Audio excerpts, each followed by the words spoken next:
श्री शिवाय नमस्तुभ्यम। शंकर जी के विवाह के लिए तैयार होने पर सप्तऋषियों ने पार्वती जी से क्या कहा, पार्वती जी ने सप्तऋषियों के प्रश्न का उत्तर कैसे दिया और हिमालय राज ने पार्वती जी की लग्न पत्रिका किसको दे दी, यह कथा श्री रामचरितमानस के बालकांड से पिछले वीडियो में हमने आपको बताया। जब कामदेव भस्म हो गया तब शंकर जी ने रति की करुण पुकार सुनकर क्या वचन दिया और सब देवताओं के साथ ब्रह्मा जी ने क्या कहकर शंकर जी को विवाह के लिए तैयार किया, यह कथा सुनाई। आज हम आपको आगे की कथा सुनाएंगे।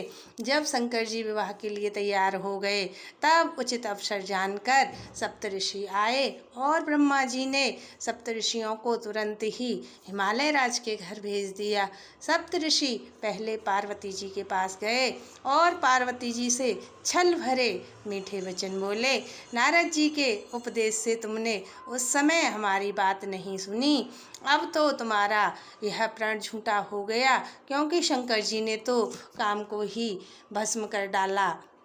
यह सुनकर पार्वती जी मुस्कुराकर बोली, हे मुनियों, आपने उचित ही कहा।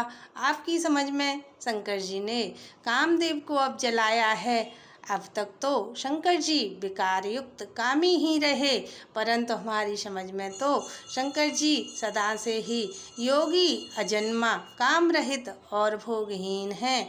और यदि मैं शंकर जी को ऐसा ही समझकर मन, वचन और कर्म से और प्रेम सहित शंकर जी की सेवा की है, तो हे मुनियों सुनिए, कृपा निधान भगवान मेरी प्रतिज्ञा को सत्य करेंगे। आपने जो कहा कि शंकर जी ने कामदेव को भस्म कर दिया और यह आपका बड़ा भारी अविवेक है।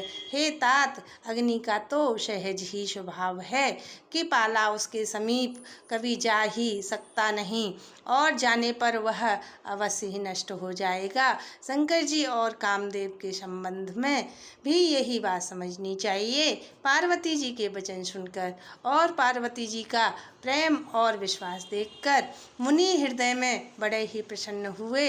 वे पार्वती जी को सिर नवाकर चल दिए और पर्वतराज हिमालय के पास पहुँचे। मुनियों ने पर्वतराज हिमालय को सब हाल सुनाया। कामदेव का भस्म होना सुनकर हिमालय राज दुखी हुए।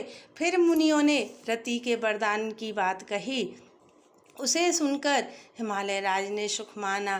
शंकर जी के प्रभाव को मन में विचार कर हिमालय राज ने श्रेष्ठ मुनियों को बुला लिया और मुनियों से शुभ दिन, शुभ नक्षत्र और शुभ घड़ी सोधवा कर वेद की विधि के अनुसार शीघ्र ही लगन निश्चित करवा कर लिखवा लिया। और फिर हिमालय राज ने वह लग्न पत्रिका सप्तऋषियों को दे दी और सप्तऋषियों के चरण पकड़कर हिमालय राज ने विनती की। तब सप्तऋषियों ने जाकर लग्न पत्रिका ब्रह्मा जी को दे दी। लग्न पत्रिका पढ़ते समय ब्रह्मा जी के हृदय में प्रेम न समाता था। इससे आगे की कथा हम आपको अगले वीडियो में सुनाएंगे। कृपया आपको मेरी यह कथा अच्छी लगे तो लाइक और कमेंट करना। जय श्री गौरी शंकर महादेव।